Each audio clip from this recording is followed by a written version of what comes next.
Hello, everyone. Welcome to Artful Living.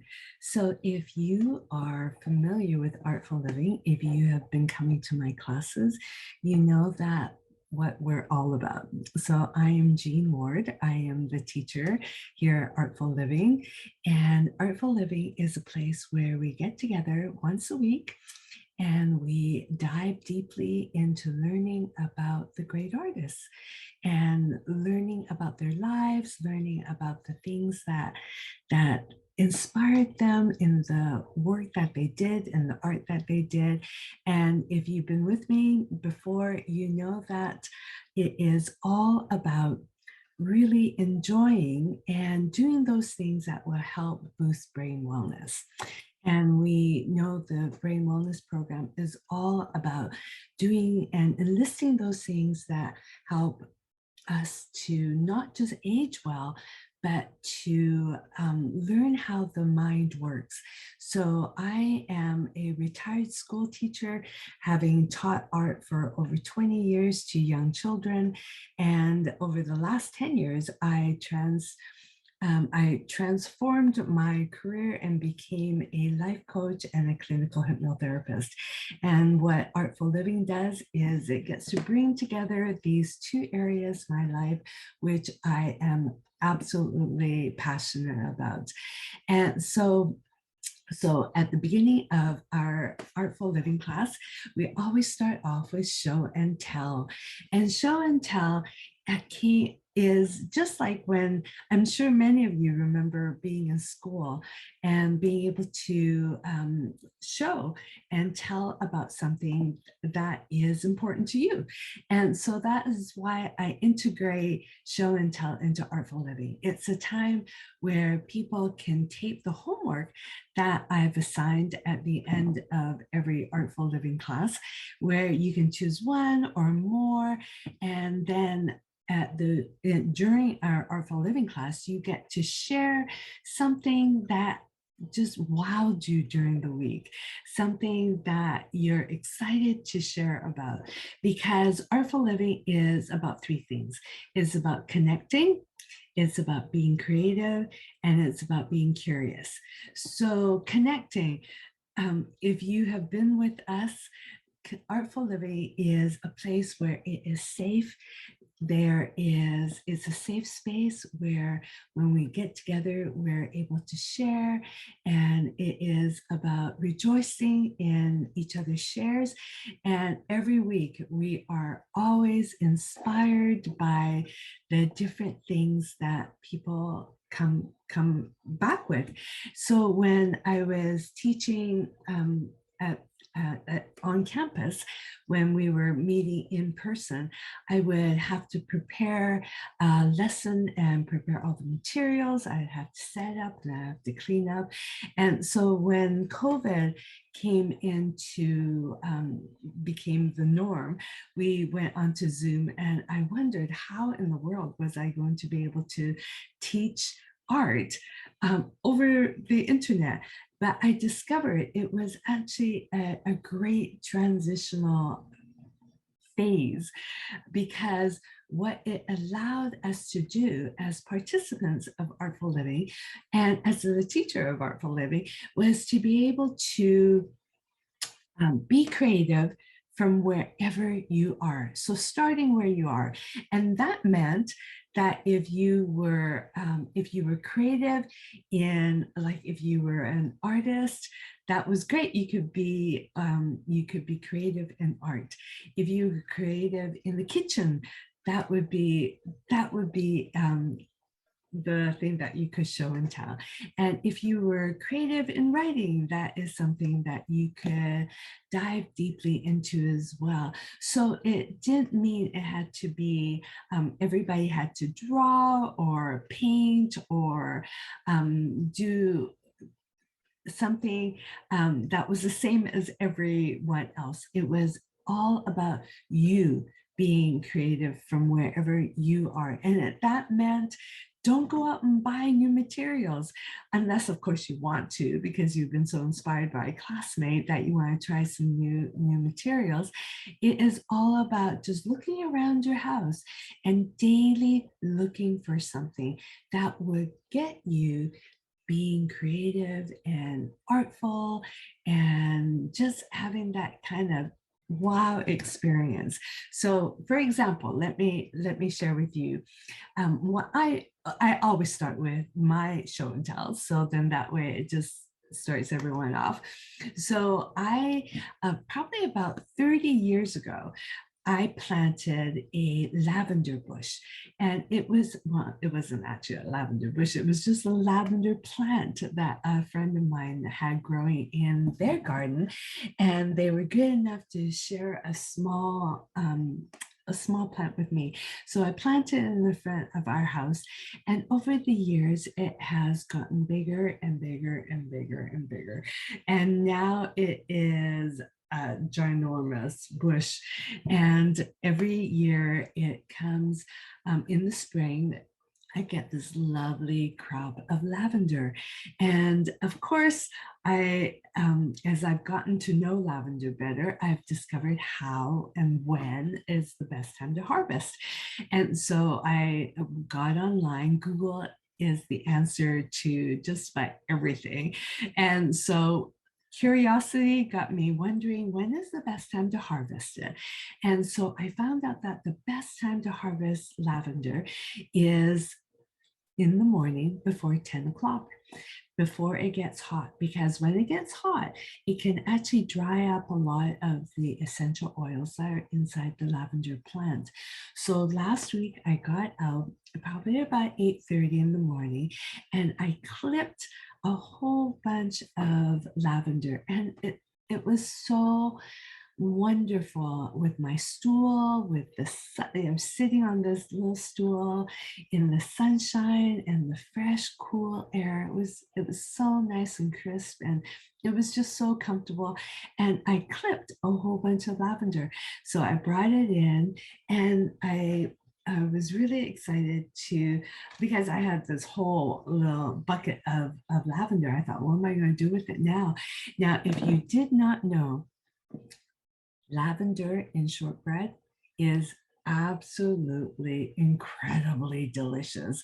So find a shortbread recipe and then put probably about a tablespoon, maybe more, of lavender into it. And I also discovered that the herbs of Provence include lavender. So it's amazing what you can do with lavender. I used to think that all you could do with lavender was put it into a bouquet or into water, and it smells so good. As well as also learned that lavender is great if you're having a hard time falling asleep. So let me show you what I did with my lavender. So I took some just like paper bag paper and some ribbon, and I just made it into a little bouquet, and it smells so good and it's so pretty as well too. And I was inspired to do this because I remember when I believe it was Choices, last summer, they had little bouquets of lavender just like this. In fact, some of them were smaller, and they were super expensive. And I thought, I can do this myself. And they've made some lovely gifts. I gave some out last weekend when we got gathered together for a family gathering, and they were so appreciated. So that is an example of my show and tell. So if you are new to Artful Living, you may be kind of wondering about what else we do on Artful Living. So I am now going to go onto my screen share and introduce you to what we do in Artful Living. And if you are one of my Artful Living students, you know that we finally got to meet, many of us got to meet this last weekend in person. And it was such a wonderful opportunity to finish off our spring term where we had been learning about Frida Kahlo and about Georgia O'Keeffe. And we did a little potluck and we did our last class together. And it was so wonderful to meet all of you amazing individuals. So Artful Living is such a fun place to get together. And so we hope that you'll join us. And of course, let's go to our sharing.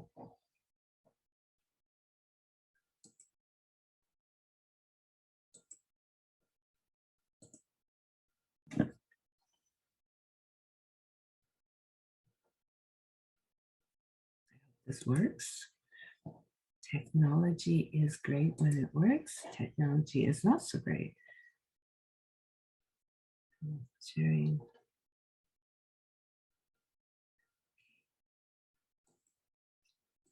Try that again and see if this works now.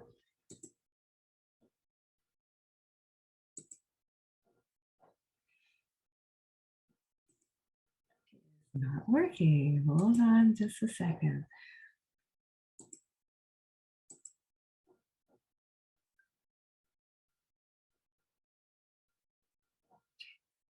Let's see if this will work for us.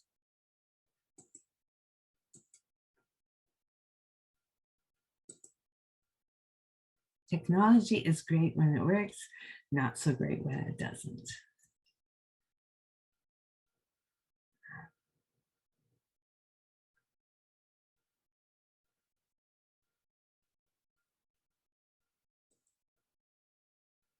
Okay. We're having one of those. It's not working great.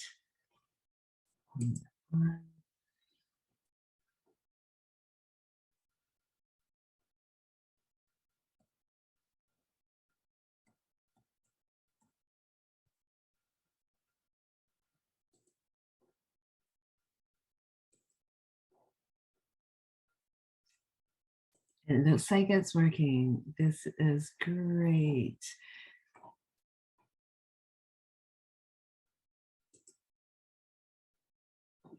Okay, so if you are new to Artful Living, let us give you some ideas of what you can think of for your show and tell. So and of course, these are some ideas of getting you to start being more creative and more artful in your life. So first of all, you can think of this question: what are things that interest you? Hobbies, skills, things that you already like to do. Maybe it could be gardening. It could be a wide variety of things. And perhaps what are some things that you've always wanted to do, but you were afraid to try? So here is a wonderful, intensive list of indoor hobbies, outdoor hobbies. Now, there might be some of these things that you're already into. Perhaps you like to do origami, or you'd like to learn how to do origami, or calligraphy. Calligraphy is basically fancy writing.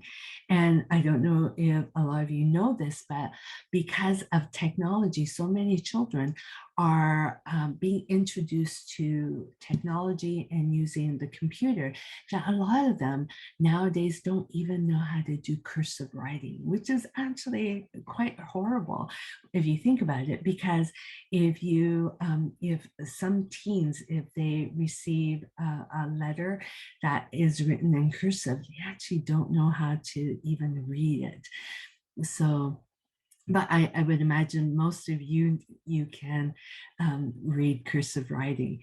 So for me, making a video is actually new to me. So you'll have to forgive me for the glitches in this recording. But this is a wonderful list. You go through it, tick the ones. write down maybe some that are really jumping out at you. There are some outdoor hobbies that maybe you're already engaged in, but maybe there might be one that you'd like to learn more about. So I know a few years ago, I remember thinking to myself that I would love to try skydiving. And so I said that I would love to do that when I turn 65. Scary thing is that it's only a year away, and now I'm kind of having some second thoughts about it. But you know what? I'm going to have you hold me accountable to it, and I will start thinking about how I'd like to prepare for that. So choose some hobbies that you already are engaged in, or maybe some hobbies that you'd like to learn more about. And especially now with this beautiful weather, some of you might want to try some gardening. It's not too late now to plant something. You might be able to get into some stores that might still have some things, some plants that are already started, and you could grow it on your patio. I know that there is Urban Roots. There's one on Main and 49th, as well as Balsam and West 41st. So that's a great place to go if you want to perhaps buy a plant and grow some fresh herbs maybe. So that might be something you might want to try and do.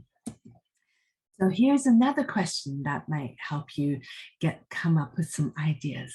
Now, so many of us are our worst critics. And I discovered in my many years of teaching that there's something to be said about being like a child.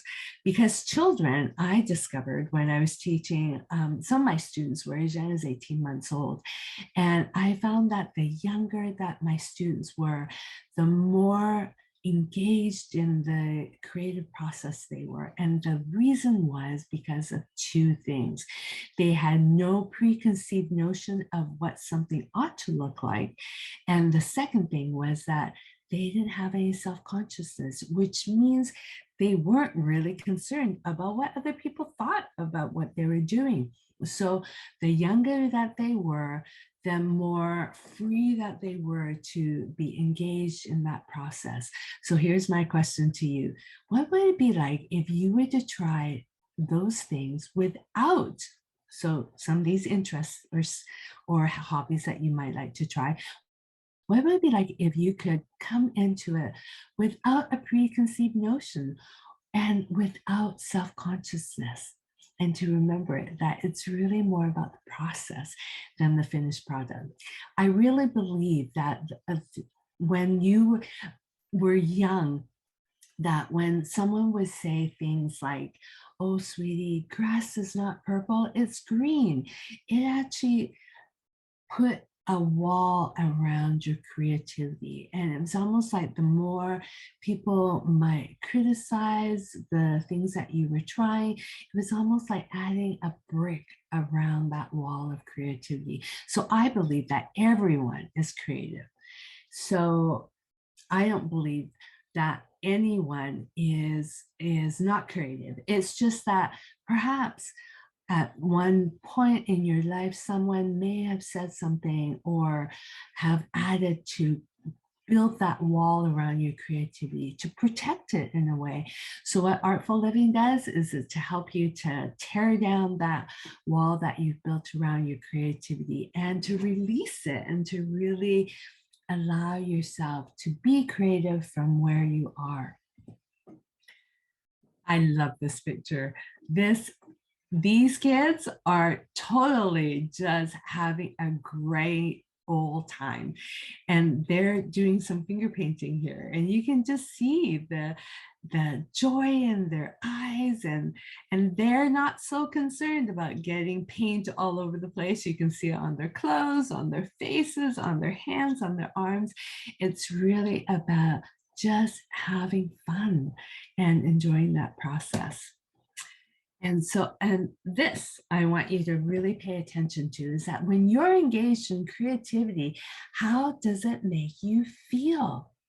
And for those of you who've been in Artful Living, I have heard so many of you say it is so fun. And one of my students actually calls it, when he engages in painting and play, he calls it plainting, that combination of playing and painting. So really, that's what it's all about, is really just have fun. Because fun is so very important, isn't it? Okay, so let me just engage us back to our full screen. Yes, we want to be engaged in these three things: connection, creativity, and curiosity. Now, I know my students have heard me say this so many times, and apologies if I'm saying it again, but this is so important. And that is that the brain is incredibly pliable, that it's got amazing neuroplasticity, and that there are certain activities that when we engage in them, there are neurotransmitters in the brain that actually that gives us this boost of feel-good hormones. And I'm sure you've heard a lot about these hormones. They are dopamine, serotonin, oxytocin, and endorphins. Now, we know that's why we feel so good when we exercise, right? When you're out there, whether it's just a walk in the briskness of the morning air, or anytime during the day. If you're out for walking or running, or you engaged in a sport of some sort, you create these endorphins. And these endorphins are the things that make you feel so good. And even though you may complain about how exhausting it was, you feel really good because of those, your brain is giving you that boost of feel good hormones. So it's the same thing when we're connecting. When we're connecting with friends or a loved one, whether it's just in conversation or just engaged in an activity that is fun, the brain does that same thing. It gives you that boost of feel good. And when you're engaged in creativity, the brain does the same thing. It gives you that boost of feel good hormones. And the same with curiosity. So that's why kids are always so happy, is because they're engaged in things like curiosity. They have the sense of wonder and the sense of awe. And that's what Artful Living is all about, is to engage in these activities that will give you that boost of feel-good hormones. So today, I am going to introduce you to the artist that we are going to dive deeply into learning about in the fall. We are going to learn about Claude Monet.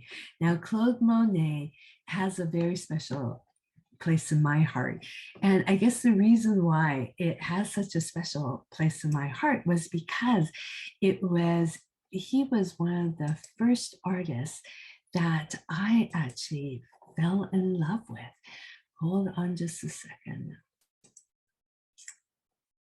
Oh dear, let's try this technology business again. Let's see.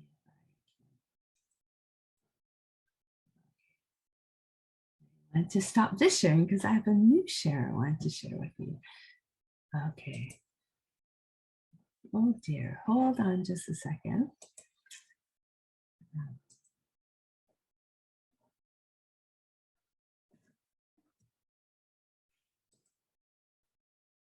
Oopsies. I'm not sure if I'm sharing this with you. I don't think I am.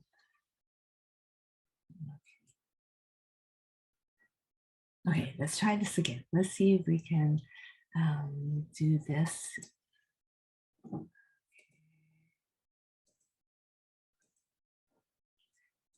Technology, fabulous. It's fabulous when it works. Okay, I think I'm ready to share.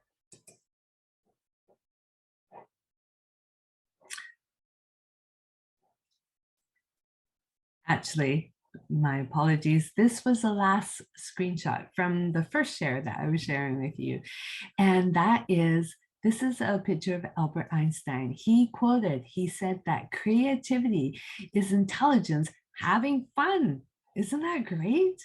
So that is what is really, really important about creativity.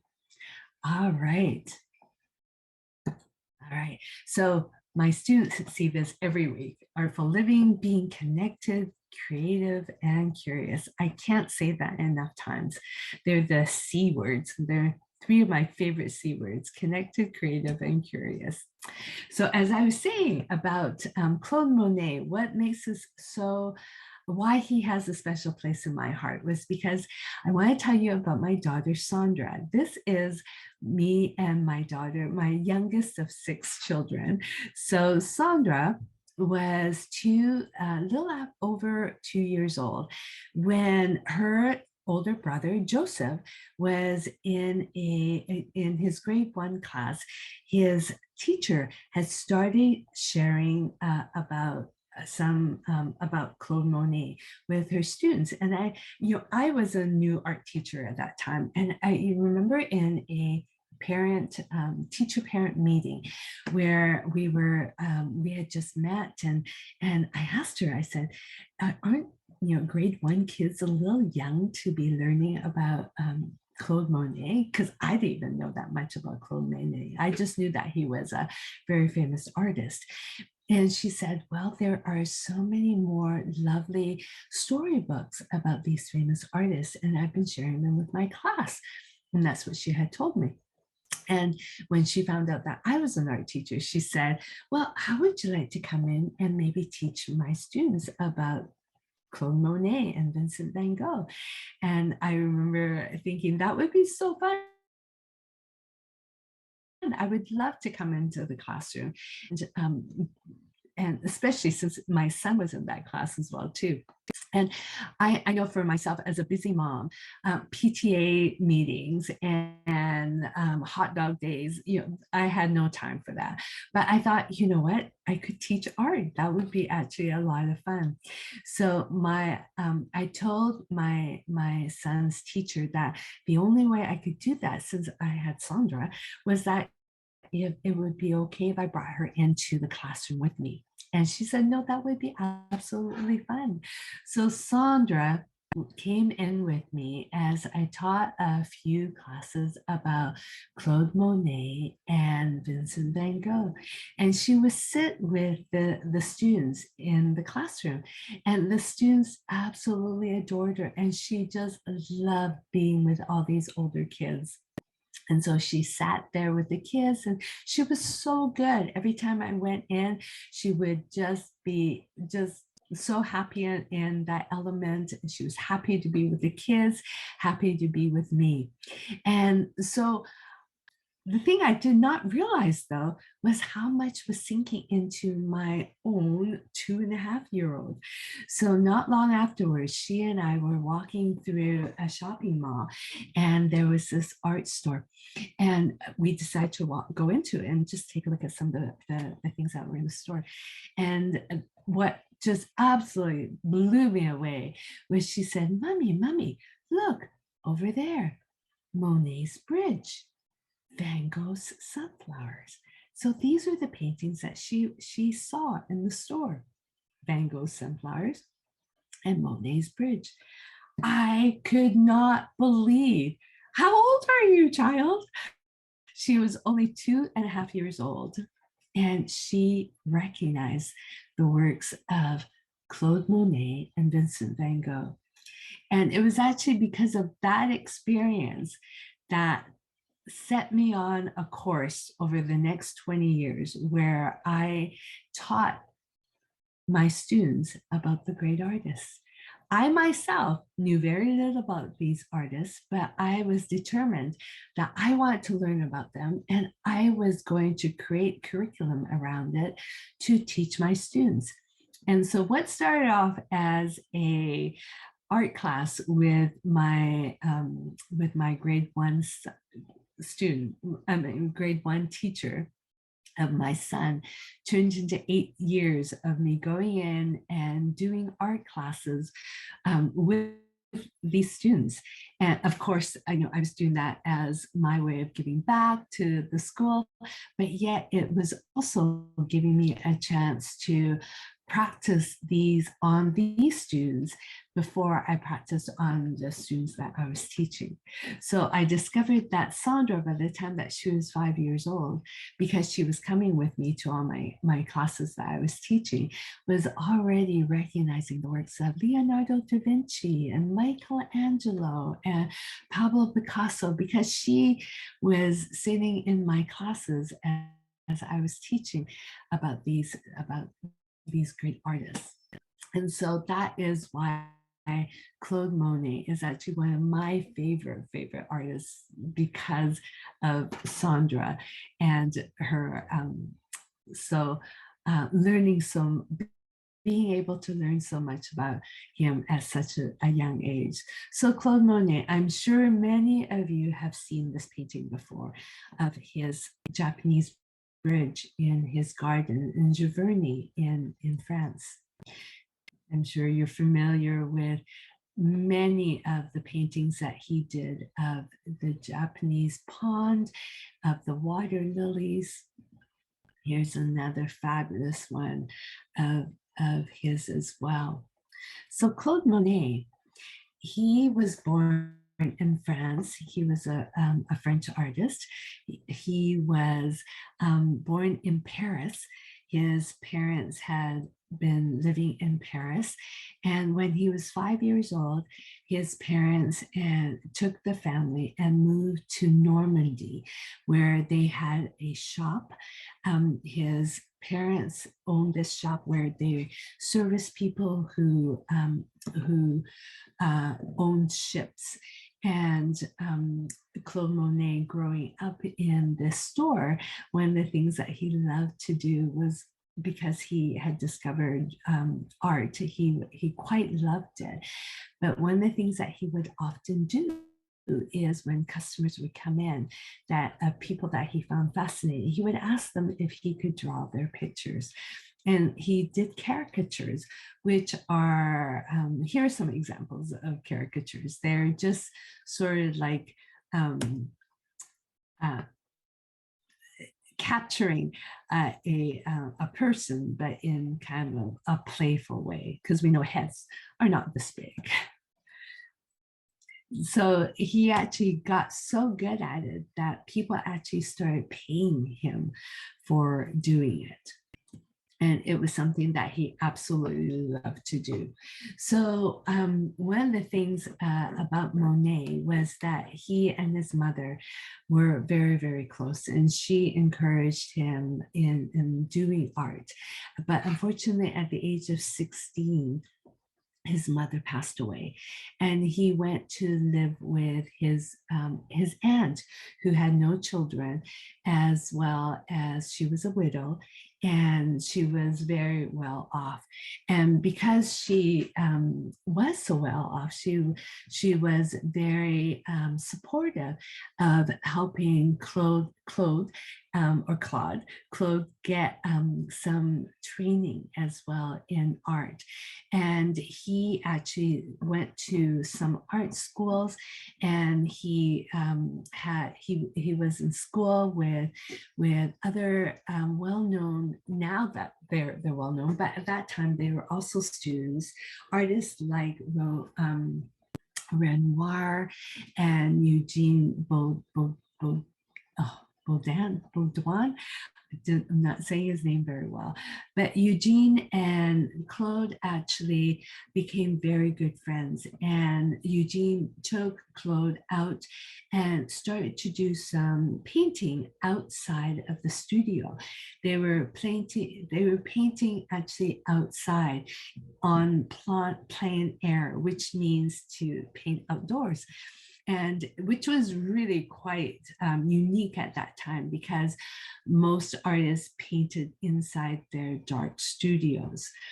And so, of course, as they got out into into the outdoors and start painting pictures, a lot of people were not actually impressed with their work.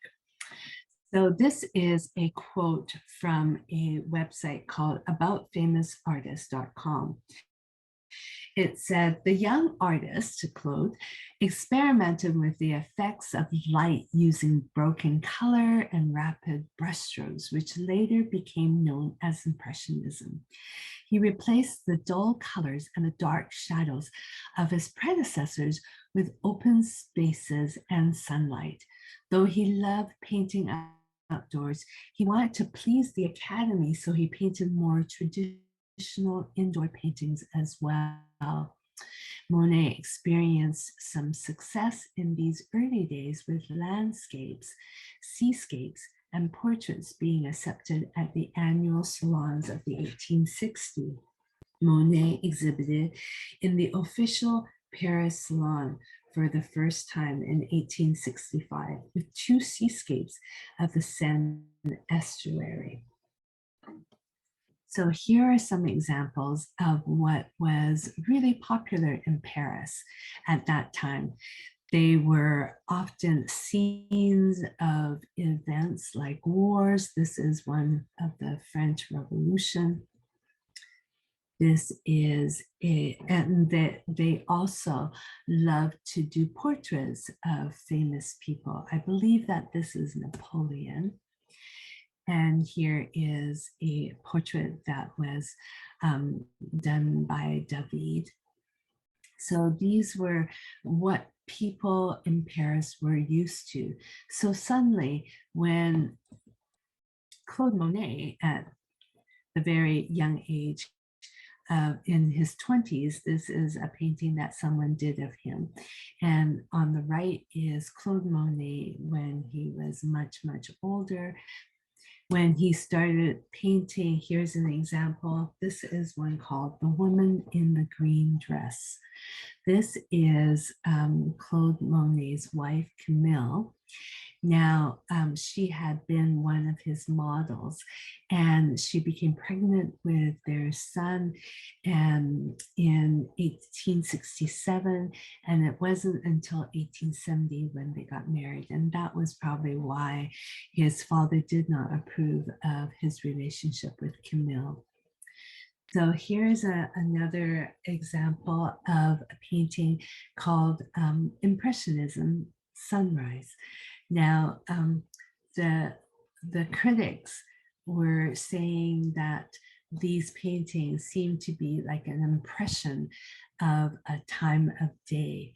And that was one of the things that made Impressionism such a, where it got its name was because these young artists were often painting the same scenes, but at different times of the day, catching an impression of how the sun made things look.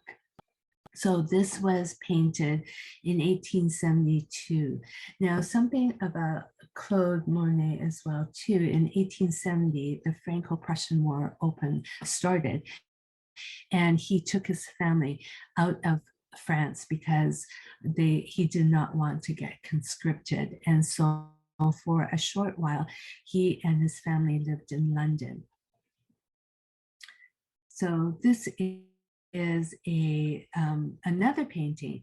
This is an earlier painting of Claude's. So you can already see that his styles and his technique was changing. So in 1858, he would have only been 18 years old. And when you look at this painting, it almost looks like a photograph, doesn't it? Because you can see how detailed he was in the art that he did. And in Sunrise, you can see that his style is becoming a little bit looser here. So Claude Monet was born in 1840, so by now he is 32 years old. So now the thing that we know about great artists is that oftentimes these great artists don't become famous often until they're dead. And because they're working against a lot of different things that, and for example, with Monet, in Paris, they were so used to a certain style, certain techniques, certain colors, that when the Impressionists, many other artists, very much like Monet, were classified as impressionists because they were doing art very much like this, where they're capturing the impressions of nature. This is one of the paintings that actually got accepted into the Salon in 1865. By this time, Claude Monet was 25 years old. So he and a lot of his peers, they could not get their paintings accepted into the Salon, which was sort of like, if you got into the Salon, that was a big thing.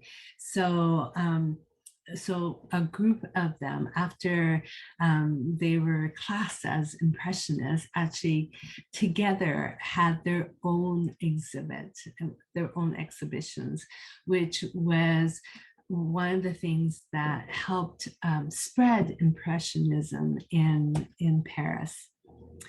Here's another painting that he did called Women at the Garden. This is 1866 to 1867. And the woman in the front is also Camille, Claude's wife. This is another painting that was done in 1873 of Camille and Jean, their young son as well too. Now there's two sets of children, and mother and child. So I think the other mother and child in the back could be some family friends of theirs as well. So let me stop this share here. So that is a little bit about Claude Monet in his early days. And so in the fall, we will spend some more time diving deeply into finding more about Claude Monet. He lived until he was 86. So he was actually one of the rare artists that actually began to enjoy some of his success. But it took him a long time. It wasn't until the 1880s, and by then he was in his 40s, when people actually began to buy his art. And he was able to sell enough art that in 1883, he moved to Giverny, which is outside of Paris, and bought a plot of land. Now, I don't know about you, but it had taken me about 30 years to develop this thumb into somewhat of a green thumb. And Monet had always loved nature. He loved being able to get out of Paris and be able to get a small plot of land that he could actually call his own. And it was actually a fairly big piece of land. And I want to share with you, I'm going to take you on a tour of Giverny. Now, a few years ago, my family my whole family actually had an opportunity to go to France. Okay, let me see, this is not working. Sorry about the glitch. Let me see.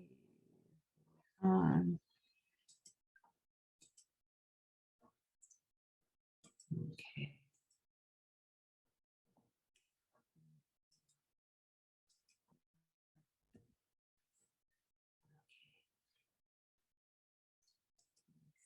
Is this working?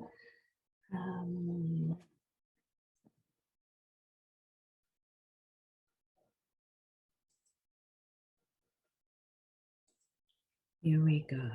Hopefully this will now work. Yes, it did.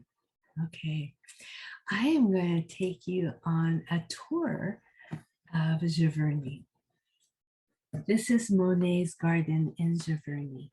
And as I was saying, in 2015, we had the opportunity of taking our whole family to France. One of our daughters married a European fellow, and we went to the south of France.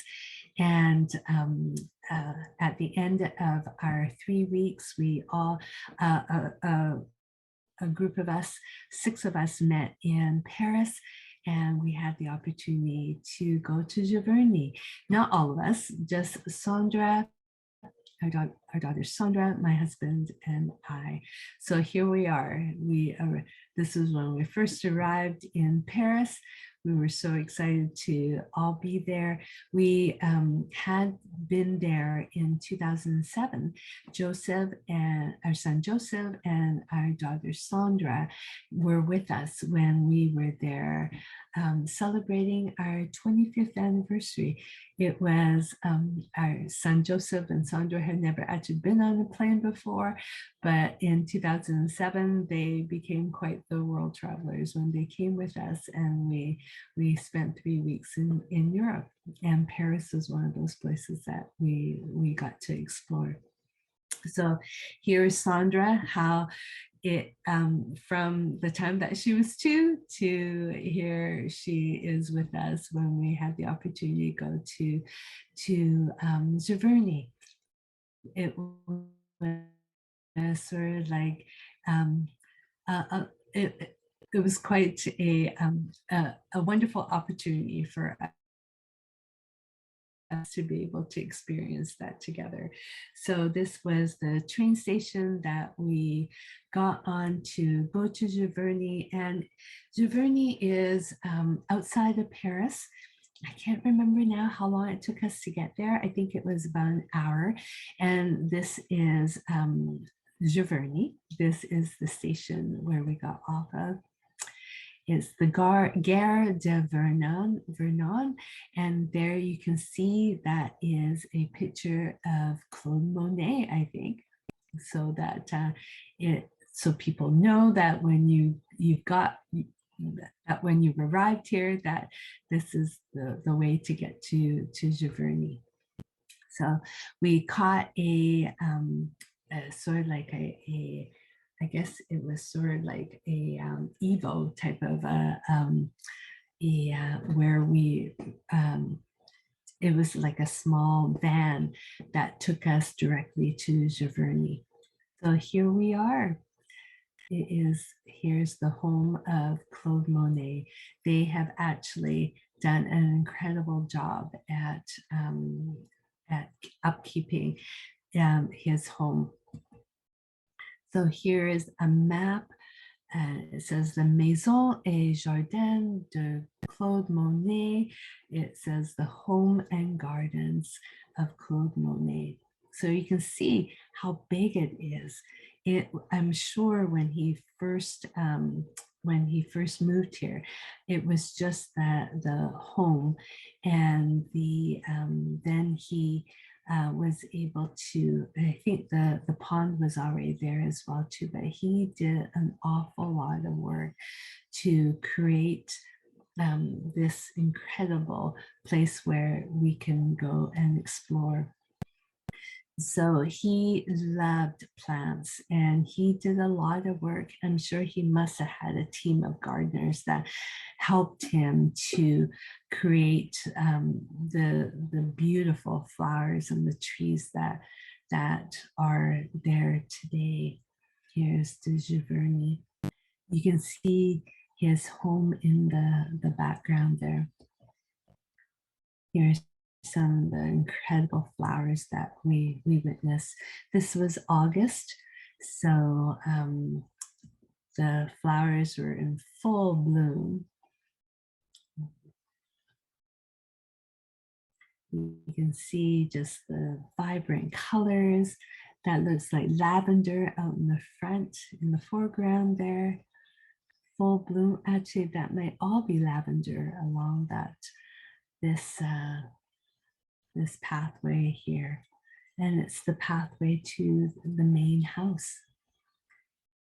Here is a ginormous house. It was, so Claude Monet, his wife Camille, passed away in 1879. And then some family friends, Alice and her 6 kids, had been living with Camille and Claude for quite a few years. And it was not long after Camille passed away when Claude and Alice got married. And her 6 kids and Monet's 2 sons. It seems like a big house, but when you've got 8 kids, I imagine that you would need all this space. So you can see there are lots of visitors there on that day when we were there. So as you walk into, this is the dining room of the Monet residence. As you can see, lots of his drawings and his sketches and his paintings are on the walls. You can see that this was not a small table. I can only imagine the activity that they must have had around the table, and they had their meals. And I love how bright everything is. Everything is painted yellow in the dining room. And here's the kitchen. There, you can see all the beautiful tiling that is on the walls. I guess when you're cooking for a large family, that you probably needed lots and lots of pans. So as we leave the kitchen, and you can see all these wonderful windows that you look out into the garden. Here's some of the patios you're looking out. So here is some pictures of Alice and Claude. Here's Saundra looking out into the garden, walking down the stairs. Now this is Claude Monet's studio. It's a very, very big room. You can see some of his paintings. So this is his studio today. I tried to capture it with a landscape. It makes it look probably slightly distorted. Now here are some of his paintings. See the bright colors that he used.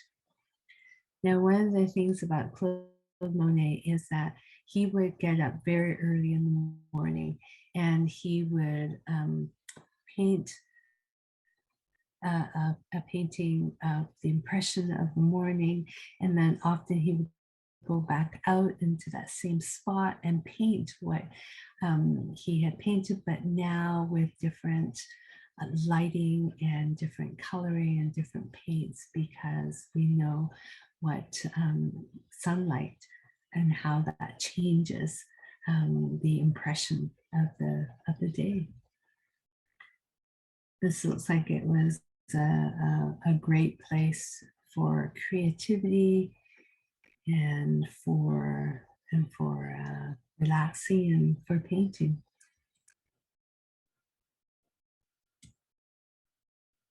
Lots of people taking photos of photos. This is one of Claude Monet's easels. One of his paintings. Now, one of the things about Claude Monet, as he was, I think in his 70s, 60s, 70s, and 80s, he has a lot of eye problems, and he was starting to lose a lot of his vision. And so you can see how his style and his technique is becoming looser and not as refined as his earlier paintings were. That is one of the things that we have learned a lot about in Artful Living, is that so many artists, they had all sorts of disabilities. Often it was their eyes, they lost a lot of their sight. George O'Keeffe went through that. And Vincent van Gogh had epilepsy, and so many people had different disabilities. But the beautiful thing about these artists was that they did not let their disabilities define them. And in fact, Claude Monet, some of his best works actually came about because of his vision problems. He's got some of his water lily scenes are massive. They like cover a very, very large room. And he did these large canvases because his style and his technique was now so much freer and more open than his original paintings were. And this looks like it could be his bridge. Now, we've seen some of the paintings of Monet's bridge, and in this bridge, it's almost indistinguishable unless you're looking for it. So here is my husband and I, Steve and I, at the pond, and here you can see the Monet's bridge in the background. Here's Saundra, and in front of Monet's bridge with all those incredible water lilies. And something about water lilies is that they come out when the sun comes out. And after the sun goes down, it actually closes and it goes underneath the pad. So it's quite wonderful. The lily pads, the flowers are out in the lily pads. So here we are at the end of our Artful Living class. And here is some homework that will help boost brain wellness. So number one, go for a walk and take pictures of flowers that inspire you. There's so many beautiful flowers out right now. And take your phone on your, most phones nowadays have got cameras, so take some shots of pictures of flowers that you'd like to capture. Number two, look outside your window and see how things look at different times of the day. Number three, find a picture from Monet's garden and paint it yourself. Number four, go on Google and learn more about Monet. Number five, daily look for ways to connect, get creative, and be curious. So choose one or more. So here we are. And what I do at the end of every class is I send out this PowerPoint presentation so that you have it to review and to look over. And so that way, when you're in class, you can completely focus and you don't have to be taking notes unless, of course, you want to write some things down. And so that when I send you the presentation, you have it and you can review it, and you can think about the things that you'd like to do during the week, as it gets you to be more creative, more artful. And by doing so, you yourself are giving yourself that boost of feel-good hormones. And don't we all want to have that boost of feel good each day? And you can do it without drugs. You can, and it's just one of these wonderful things that are built into our complex bodies and brains that help you to feel good. So thank you so much for being here for our Artful Living class. Have a great day. Have a great summer. And I will see you in the fall as we dive deeply and discover more about the father of Impressionism, Claude Monet. So take care, everyone.